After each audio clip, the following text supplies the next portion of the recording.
আসসালামু আলাইকুম। সবাই কেমন আছেন? আশা করি সবাই ভালো আছেন। আজ আপনাদের জন্য নিয়ে এসেছি গল্পের 14 নম্বর পর্ব। আশা করি গল্পটি আপনাদের ভালো লাগবে। তাহলে চলুন শুরু করা যাক। এটা বললে ভুল হবে, ফর্সা মুখ তো, তাই পুরো মুখই লাল হয়ে গেছে। ঝালের চোটে চোখের পানি ধরে রাখতে পারছে না।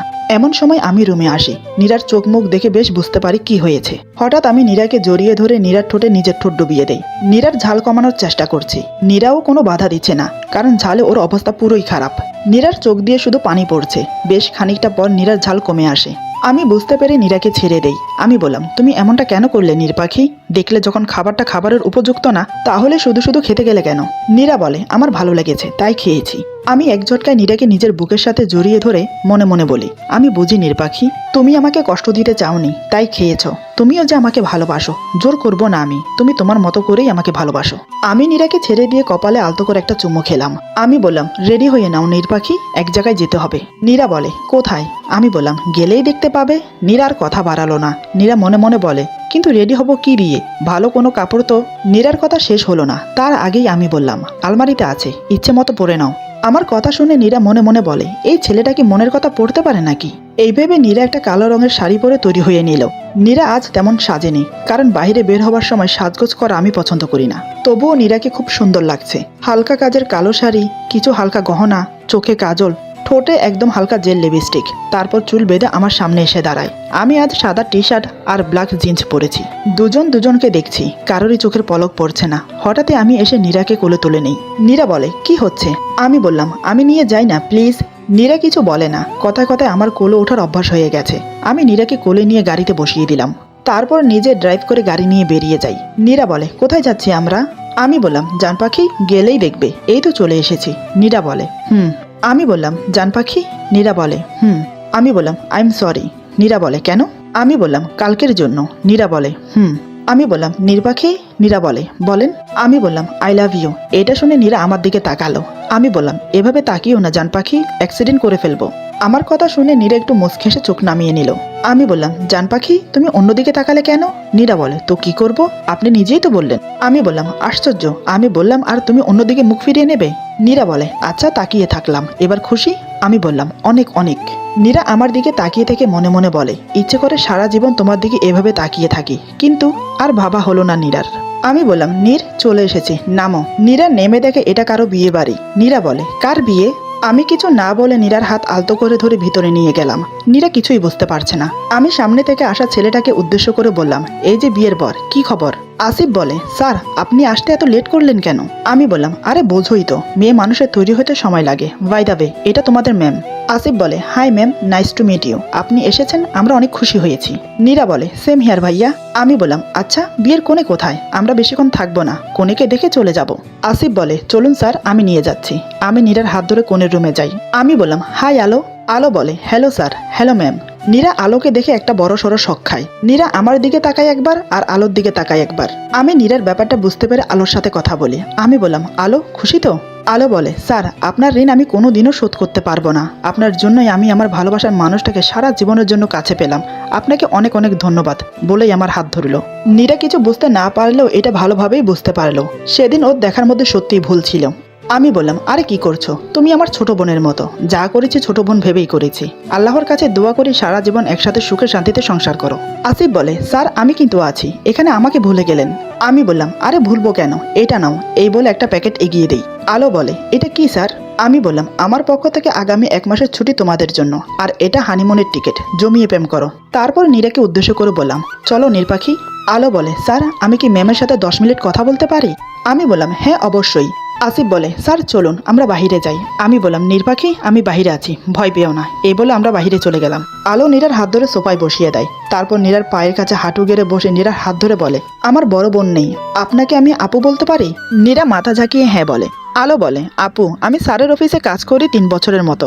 এর মধ্যে স্যারের সাথে অসংখ্যবার দেখা হয়েছে আমার, কিন্তু স্যার চোখ তুলো আমাকে দেখেনি। আমাকে কেন, স্যারকে কেউ বলতে পারবে না? স্যার কারোর দিকে 1 সেকেন্ড টাইম নিয়ে তাকিয়েছে। আসিফ আমাদের সাথেই কাজ করতো। প্রথম দিন থেকে আমার ওকে ভালো লাগতো, মানে ভালোবাসতাম। কিন্তু আমাদের থেকে ওদের অবস্থা খুব ভালো, তাই কখনো আসিফকে মনের কথা বলার সাহস পাইনি। আজকেই ওর বিয়ে হবার কথা ছিল, কিন্তু বিয়ে আমার সাথে নয়, অন্য মেয়ের সাথে। স্যার কি করে জানি আমার মনের কথা বুঝতে পারে। স্যার আসিফকে রাজি করিয়ে আমার সাথে আজ বিয়েটা দিচ্ছে। নীরা চুপ করে মাথা নিচু করে শুনছে। আলো আবার বলে, বিশ্বাস করো আপু, স্যারের সাথে আমার কোনোদিনও তেমন কোনো সম্পর্ক হয়নি। সেদিন যখন স্যার আমাকে প্রথম এই কথাটা বলেছিল তখন আমি স্যারের পা জড়িয়ে ধরেছিলাম। তখনই স্যার আমাকে উঠিয়ে আমার হাত ধরে সান্ত্বনা দিচ্ছিল। আর তুমি বাইরে থেকে এটা দেখে স্যারকে ভুল বুঝলে। আমি একটা মেয়ে হয়ে বলছি, তোমার অনেক ভাগ্য, তাই স্যারকে তোমার জীবন সঙ্গী হিসাবে পেয়েছো। স্যার তোমাকে অনেক ভালোবাসে। অনেক ভাগ্য করলে এমন ভালোবাসা কপালে জোটে। স্যারকে ভুল বোঝো না আপু, প্লিজ। আমি জানি তুমিও স্যারকে খুব ভালোবাসো। প্লিজ স্যারকে মনের কথা বলে দাও। স্যারকে আর কষ্ট দিও না। এই ছোট বোনটার কথা রাখো। এমন সময় আমি এসে বললাম, কি গো জান পাখি, কথা হলো? আমাদের যেতে হবে, প্লিজ আসো। নীরা আলোকে জড়িয়ে ধরে বেরিয়ে আসে। তারপর আমরা সেখান থেকে চলে আসি। আমি গাড়ি চালাচ্ছি, এদিকে নীরা আনমনে ভেবে যাচ্ছে, আমি এত বড় ভুল কি করে করলাম? যে মানুষটা আমাকে পাগলের মতো ভালোবাসে তাকেই কিনা আমি অবিশ্বাস করলাম। মুখ দেখাবো কি করে আমি ওকে? আমি খেয়াল করলাম নীরা চুপচাপ বসে আছে, তাই একটা খোলা মনোরম জায়গায় গাড়ি দাঁড় করালাম। তারপর গাড়ি থেকে নেমে হেলান দিয়ে দাঁড়ালাম। নীরা গাড়ি থেকে নেমে আমার থেকে একটু দূরে হেলান দিয়ে দাঁড়ায়। নীরা আজ আমার মুখের দিকে তাকাতে পারছে না, অপরাধবোধ হচ্ছে খুব। আমি নীরাকে দূরে দাঁড়াতে দেখে নিজেই নীরার গা ঘেঁষে গিয়ে দাঁড়ালাম। নীরা একটু অবাকই হয়, কারণ আমাকে নীরা যতই দূরে সরানোর চেষ্টা করে না কেন, আমি রাগ না করে আরো আপন হবার চেষ্টা করি। নীরা বলে, সরি। আমি বললাম, কেন? নীরা বলে, আসলে সেদিন বলেই নীরা কেঁদে দেয়।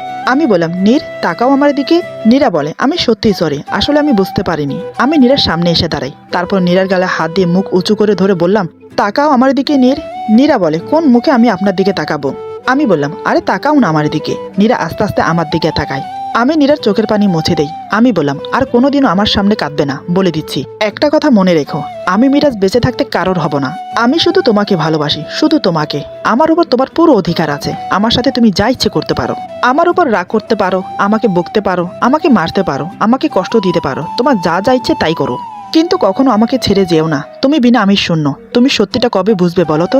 কবে মানবে আমার ভালোবাসা নির্বাহী? আর যাই করো, আমার ভালোবাসাকে কখনো অপমান করো না। নীরা আর নিজেকে আটকিয়ে রাখতে পারে না, আমাকে দু হাতে বন্দি করে জড়িয়ে ধরে। আমি বললাম, নির্বাহী কি করছো? সবাই দেখছে যে। নীরা তাড়াতাড়ি আমাকে ছেড়ে দেয়। আমি বললাম, এটা কি হলো? এভাবে আমাকে ছেড়ে দিলে নির্বাহী?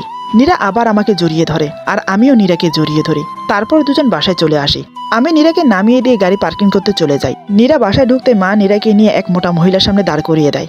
মা বলে, আপা, ও আমাদের মিরাজের বউ নীরা। তারপর নীরাকে বলে সালাম করতে। নীরা সালাম করতে গেলে মহিলা কর্কশ কণ্ঠে চেঁচিয়ে উঠে বলে, থাক থাক, আর আদিকেতা করতে হবে না। আমার ছেলের মাথাটা তো খেয়ে শেষ করে দিয়েছ। দেখে নিচ্ছে এক একটাকে। এবার আমি চলে এসেছি। নীরা কিছুই বুঝলো না, সে হাঁ হয়ে তাকিয়ে আছে। এরই মধ্যে আমি ড্রয়িং রুমে চলে আসি। আমাকে দেখা মাত্রই মহিলা নীরাকে এক প্রকার টেনে পাশে বসিয়ে নেয়। মহিলা বলে, বাহ, সোনার মতো মেয়ে, খুব সুন্দর মা, আমার ছেলের পছন্দ আছে। সুখে থাকো মা, বলে নীরার থুতনিতে হাত দিয়ে চুমো খেলো। তারপর নিজের হাতের বালা খুলে নীরার হাতে পরিয়ে দিল। নীরা তো পুরোই শখ, ও আমার মায়ের দিকে তাকিয়ে আছে। আমি এসে ওই মহিলাকে ফুপি বলে জড়িয়ে ধরি। এই কথা শোনার সাথে সাথে নীরার হার্ট অ্যাটাক হবার মতো অবস্থা। নীরা ওর শাশুড়ির মুখের দিকে তাকিয়ে আছে। এদিকে মা ইশারায় নীরাকে চুপ থাকতে বলে। নীরা আর কিছু বলল না। ফুপি বলে, চল বাবা, আমাকে রুমে নিয়ে চল। আমি ফুপির সাথে রুমে চলে যাই। নীরা বলে, মামনি এসব কি? মা বলে, মিরাজের ফুপি, মনিরার মা, আমার সংসারটা ধ্বংস করতে এসেছে আবার। মা, আমার ছেলেটাকে আবার আমার থেকে দূরে সরিয়ে নেবে ওরা, আমি কিছু করতে পারবো না। নীরা বলে, মামনি তুমি ভেঙে পড়ছো কেন? আমরা সবাই মিলে তোমার ছেলেকে সত্যিটা বলে দেব। মা বলে, সেটা কোনোদিনও সম্ভব না। নিজের চোখেই তো দেখলি মিরাজের সামনে নিজেকে কিভাবে ধরে রেখেছে। তোর কি ধারণা মিরাজকে বললে ও সব মেনে নেবে?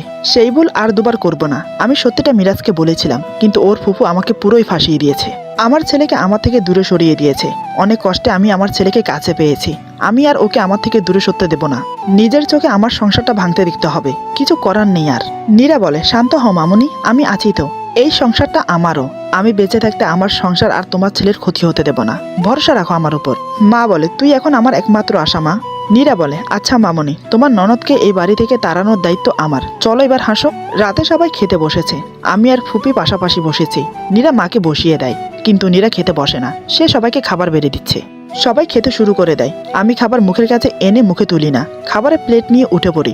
তারপর সবার সামনে নীরাকে খাইয়ে দেই। তিশা বলে, বাহ বাহ, এত ভালোবাসা, আমাকে তো কোনোদিন এভাবে খাইয়ে দিলি না ভাই। নীরা লজ্জায় পড়ে যায়।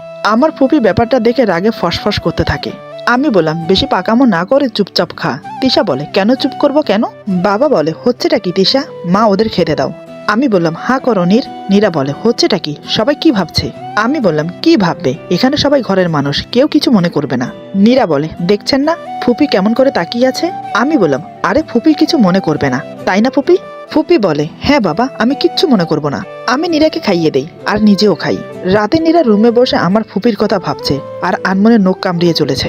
নীরা মনে মনে বলে এই মুটি ডাইনি চালের বস্তায় এশিয়ান রাশিয়ান গাড়িটাকে কি করে আমি এই বাড়ি থেকে তাড়াবো। মনিরা শাকচুনিটার জন্যই এত শয়তানি, এত মুটকি কালী কবাজ মহিলা আমি জীবনে একটা পেঁচিয়েও দেখিনি। ডাইনি ফুপি। আমি রুমে এসে দেখে নীরা আনমনে কিছু ভাবছে আর নখ কামড়াচ্ছে। আমি বললাম নীর পাখি। নীরা চুপ করে আছে। আমি আবার ডাকি জান পাখি, কিন্তু নীরা ডাকে সাড়া দেয় না। আমি তাকিয়ে দেখি নীরা ওভাবেই বসে নখ কামড়াচ্ছে। আমি নীরার কাছে গিয়ে চট করে ওকে বিছানার সাথে চেপে ধরি, তারপর ওর ঠোঁটে নিজের ঠোঁট ডুবিয়ে দেই। নীরা লাফালাফি করতে শুরু করে। আমি নীরার হাত দুটো শক্ত করে জড়িয়ে নেই। কিছুক্ষণ পর আমি নীরাকে ছেড়ে দিয়ে ওর পাশে শুয়ে পড়ি। নীরা চট করে উঠে আমার বুকের উপর বসে পড়ে। নীরা বলে কি পেয়েছেন নাকি? আমাকে যখন তখন ঠাস ঠাস করে কিস করেন। আমি অবাক হয়ে বললাম ঠাস ঠাস করে আবার কিস করে কেমন এগো নীর পাখি? নীরা বলে সেটা বোঝার মতো বুদ্ধি আপনার হয়নি। নীরার কথা শুনে আমি নীরাকে আমার উপর থেকে চট করে নামিয়ে নীরার উপর উঠে পড়ি। আমি বললাম তোমাকে না বারণ করেছিলাম আমার সামনে এভাবে নখ কামড়াবে না, তাহলে এমনটাই হবে। তার থেকে বড় কথা তোমার উপর আমার অধিকার পার্মানেন্টলি হয়ে গেছে, তোমার সাথে আমি যা ইচ্ছে করতে পারি। বলে আমি নীরার ঠোঁটে কিস করতে যাব, তার আগেই নীরা আমাকে ধাক্কা দিয়ে দৌড়ে দেয়। আমি বললাম নীর পাখি যেখানেই যাও ঘুরে কিন্তু আমার কাছেই আসতে হবে। নীরা মুখ ভেঙচি দিয়ে রুম থেকে বেরিয়ে যায়। মায়ের রুমের পাশে দিয়ে যাবার সময় জোরে জোরে কথার আওয়াজ শুনতে পায়। নীরা দরজা একটু ফাঁক করে রুমের মধ্যে তাকিয়ে দেখে মা বাবা আর ফুপু কথা বলছে। বাবা বলে আপা তুই কি চাস বল, কি পেলে তুই আমার ছেলেটার জীবন থেকে চলে যাবি? ফুপি বলে কি চাই আমার তোরা জানিস না? বাবা বলে তুই যা চাস তা কোনোদিনও সম্ভব না। আমি তোকে তোর পাপ্পার সম্পত্তি থেকে দ্বিগুণ সম্পত্তি দিয়েছি, তারপরও তোর কি চাই? ফুপু বলে আমার সব চাই, সব কিছু, আর তোর ছেলেকেও আমার মেয়ের জন্য চাই। মা বলে আপা পাগলের মতো কথা বলবেন না, মিরাজের বিয়ে হয়ে গেছে।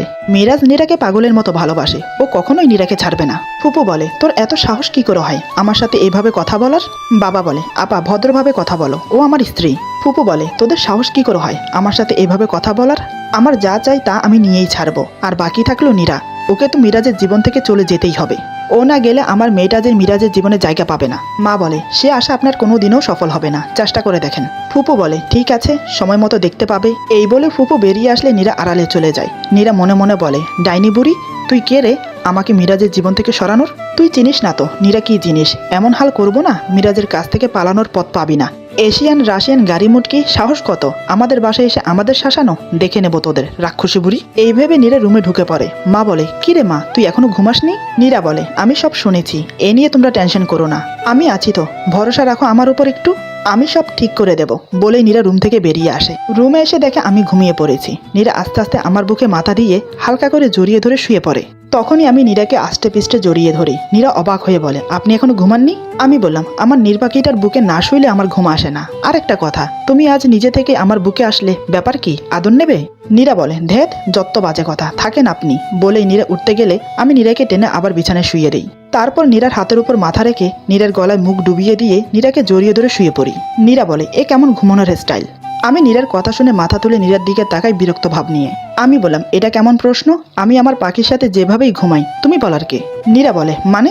আমি বললাম বেশি মানে বোঝার চেষ্টা করো না তো, আমাকে তোমার শরীরের ঘ্রাণ নিয়ে ঘুমোতে দাও, নয়তো তোমার ঘুমের 12টা বাজিয়ে দেবো। নীরা বলে কি করবেনটা কি শুনি, সবসময় এমন করলে কি আমি আপনাকে ভয় পেয়ে যাব?